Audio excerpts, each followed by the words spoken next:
Yo les Gunners, j'espère que vous allez bien et ce qui devait arriver est arrivé, hein. Manchester City a joué son match face à Burnley et Manchester City a gagné son match 1-0. Au bout de 5 minutes, c'était déjà un but de Haaland, un but dans le dos de la défense. Parlons déjà un peu de ce match avant de rentrer dans le détail du tableau, hein.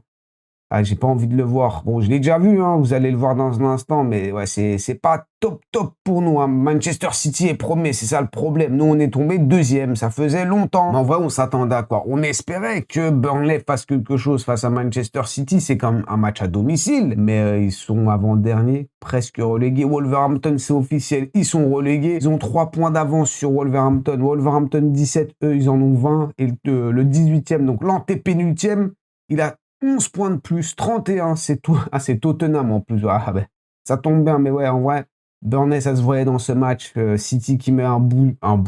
Ils mettent un but au bout de 5 minutes. En vrai, ils étaient en train de mener 1-0 tout le match, donc c'était plus tranquille. Après, quand même, ils ont eu pas mal de grosses occasions. T'as Haaland qui tape le poteau. Je crois que t'as O'Reilly qui, à un moment donné, il se trouve dans la meilleure position. Il est devant le but, hein, il reçoit un centre. Malheureusement, il n'arrive pas à taper correctement la balle. Haaland, même chose, à un moment donné.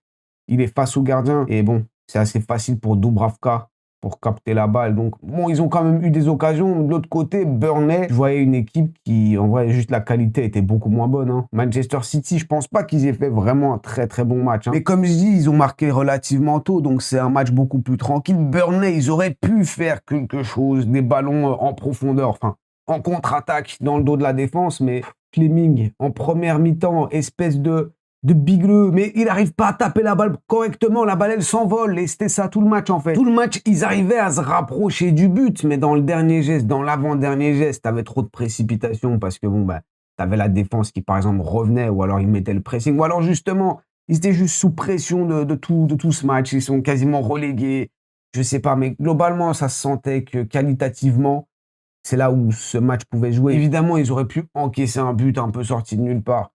Mais ouais, l'application, la qualité des joueurs, de l'équipe, du collectif entre Burnley et Manchester City, c'est vraiment ça où tu voyais une grosse différence. Manchester City, comme j'ai dit, c'était pas leur grosse soirée. C'est un match en déplacement en milieu de semaine. Vous savez, c'est jamais évident ce genre de match. Je me dis que si ça avait été un Bournemouth, un Brentford, un Everton, des équipes qui vont aller affronter d'ici pas longtemps, hein, mais si ça avait été ce genre d'équipe, peut-être que Manchester City y aurait laissé des plumes. Mais Burnley, Fleming, tous les autres là, mais Fleming, il m'est vraiment resté en tête avec ses occasions manquées, manque de vitesse, Kuzanov qui lui revient trop facilement. Bref, flemme. Voilà, c'est ça le match en fait. C'est flemme, c'est 1-0. Et Haaland l'a dit après le match, on s'en fout de comment on va le faire.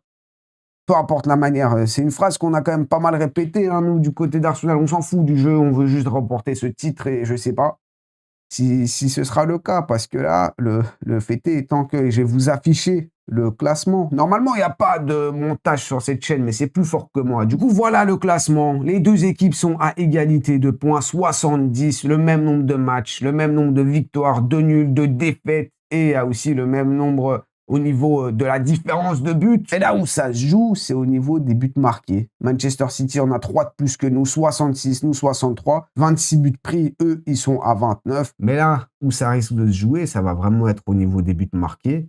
Et Pep Guardiola, après le match, en rigolant, vous connaissez, il est taquin, il sait très bien ce qu'il fait, Pep Guardiola, mais il a dit, attendez, j'ai quand même retrouvé ça, j'ai pas envie de modifier ses phrases. Il a dit, la chance dans la vie est importante, mais il faut aussi faire quelque chose pour mériter cette chance, n'est-ce pas? Bon, ça, on s'en fout de cette phrase. Mais il a surtout dit, plus vous avez de tirs, 28 tirs, et vous faites ça à chaque match, vous aurez de la chance de gagner les matchs, c'est sûr.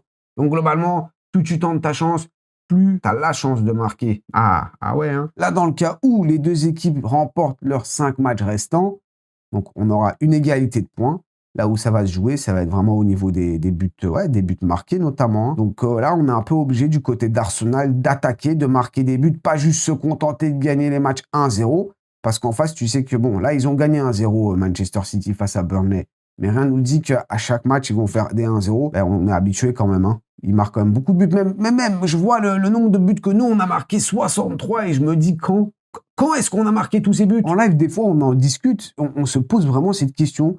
Comment c'est possible qu'Arsenal ait quasiment le même nombre de buts que City? On a l'impression que City, c'est des 5 buts à chaque match, sans compter le dernier match, évidemment. Et nous, de notre côté, on a l'impression que c'est des 1-0 à chaque fois. Je comprends pas. Mais bon, dans tous les cas, Bon, ben, on le savait, on a fait un peu de la D ces dernières semaines, pas face à Manchester City, parce qu'en réalité, c'est des matchs, tu te doutes bien, les City, les Liverpool, même si Liverpool, ils sont un peu moins bien cette saison, mais tu te doutes bien que c'est des matchs où tu peux perdre des points, c'est pas choquant. Maintenant, ça dépend évidemment de la manière dont tu perds les matchs. Par contre, les Burnley, non, les Bournemouth, les Burnley, les matchs comme ça, les Everton, les Brentford, les Wolverhampton, Sunderland, bon, en fait, ça fait beaucoup d'équipes, hein. Tous les autres, là, tous les matchs où on a perdu des points, Nottingham Forest, le 0-0, tout vieux, tout puant, où on n'avait pas envie de jouer, je l'ai toujours pas oublié d'ailleurs, hein, mais enfin, tous ces matchs-là, c'est là où ça va vraiment se jouer. Et problème, on a fait trop, on a trop déconné sur ces dernières semaines. C'est ça le problème. On s'est fait revenir. J'y croyais pas. Je me disais que c'était pas possible. Là, évidemment, c'est pas encore terminé. J'y crois encore. C'est totalement possible. J'ose espérer que là, face à Newcastle, on va faire un avant-match. Je pense sur la chaîne, le Foot Club Plus, on va faire un petit avant-match, mais j'attends. La conférence de presse de Mikel, normalement, elle aura lieu demain, vendredi, je crois, ouais. Ouais, là, plus le droit à l'erreur, hein, c'est ça le problème. On a gâché toutes nos cartouches, on a gâché toutes nos chances. On avait potentiellement, on savait très bien qu'on n'allait pas faire un sans faute jusqu'au bout, jusqu'à la fin de saison. Mais là, on a grillé nos cartouches beaucoup trop tôt, beaucoup trop rapidement et beaucoup trop facilement. Manchester City, ils sont bien, ils sont en confiance. Nous, de l'autre côté, on n'a pas su reprendre du momentum, reprendre de la confiance comme on l'a perdu, à savoir, on avait perdu en finale de Carabao Cup. Ça aurait été parfait de reprendre cette confiance dans un match où ça compte vraiment aussi. La Première Ligue, chez eux, à l'Etihad, ça aurait été parfait. Un peu de boost. Mais là, on arrive face à Newcastle. En tout cas, c'est eux qui arrivent chez nous, mais on arrive à ce match et on ne sait pas du tout sur quel pied danser. On ne sait pas du tout où en sont nos joueurs. Est-ce qu'ils sont de nouveau motivés? Est-ce que cette performance seule, donc pas le résultat, mais la performance seule les a motivés? Ou est-ce qu'en vrai, ils sont au bout du gouffre? Ils sont au bout du bout, physiquement aussi. Ils tiennent pas. Et puis le mental aussi, il a lâché parce qu'ils n'ont pas gagné. Newcastle, j'ai vu, ils ont quelques blessés. On verra bien de toute façon demain, hein. Je vous invite, soyez là. Mais ouais, on a fait de la D, on a déconné à ces dernières semaines. C'est pas normal qu'on ait laissé City revenir comme ça. Et là, carrément, ils sont devant. Je sais plus combien de matchs, enfin combien de journées on était premier au classement. Ah ouais, t'as aussi, je vois Rosenior qui s'est fait virer de Chelsea. Bon, ben, ouais, chacun ses problèmes, hein. Ah ouais, du coup, la stat, c'est Arsenal depuis la nomination d'Arteta, 539 jours en tête de Première Ligue. Ça veut dire quasi non, moins de 2 ans, mais moins de 2 ans, zéro Première Ligue. Manchester City, dans le même temps, 439 jours en tête de Première Ligue, 4 Première Ligue. Ouais. Et t'as l'impression que Pep Guardiola, et ça se voit avec toute sa confiance et son expérience, il sait quoi faire pour être vraiment là, être présent dans le moment où ça compte le plus en fin de saison, pour que les joueurs soient prêts à ce moment-là de la saison. Nous, c'est malheureusement pas le cas. On a laissé, comme Mikel Arteta a dit, après le dernier match, on a laissé c'est un nouveau championnat, il avait dit. C'est un nouveau championnat qui commence. Du coup, là où j'essaie d'en venir, c'est on a laissé ce nouveau championnat commencer. C'est pas normal. On n'a pas terminé l'autre, on n'a pas su terminer l'autre. Et là, on y croit encore. Ah, j'aime vraiment pas cette phrase. J'ai pas envie de la répéter à chaque fois parce que normalement, c'est pas une question de croyance, c'est juste, c'est factuel, ça se voit. Arsenal sera champion. Là, non. On vous laisse croire que, ben, bon, dans tous les cas, ça va se jouer jusqu'au bout, mais c'est dur de rester optimiste quand tu vois tout ça. Bon, on y croit évidemment. Manchester City, ils n'étaient pas parfaits. Je me dis qu'ils vont quand même perdre des points d'ici la fin de semaine, d'ici la fin de saison. Nous, malheureusement, je pense pas qu'on va gagner tous nos matchs. Je ne vois pas forcément perdre des matchs, mais ouais, il y a au moins un match nul, je pense, qui pourra arriver. Je ne sais pas du tout face à Newcastle ce que ça va donner. Et puis quand même, c'est pas évident les matchs qu'on aura, plus la Ligue des Champions.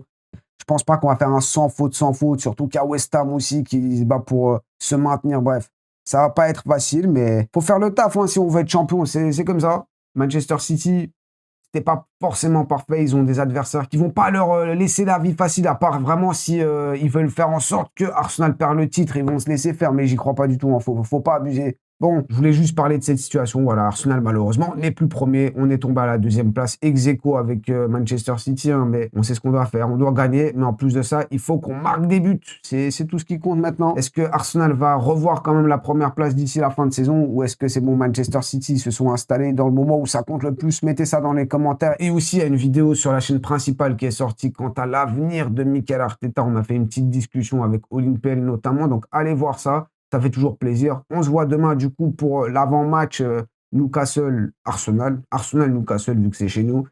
Comme on New Gunner, c'est évidemment, prenez soin de vous. N'oubliez pas de vous abonner sur cette chaîne, sur la chaîne principale, si ça vous intéresse. Évidemment, le petit triplé like, commentaire et abonnez-vous si ce n'est pas encore fait. Vous pouvez hyper aussi la vidéo, hyper, booster, je ne sais pas comment on dit sur téléphone là. Et bon, à plus.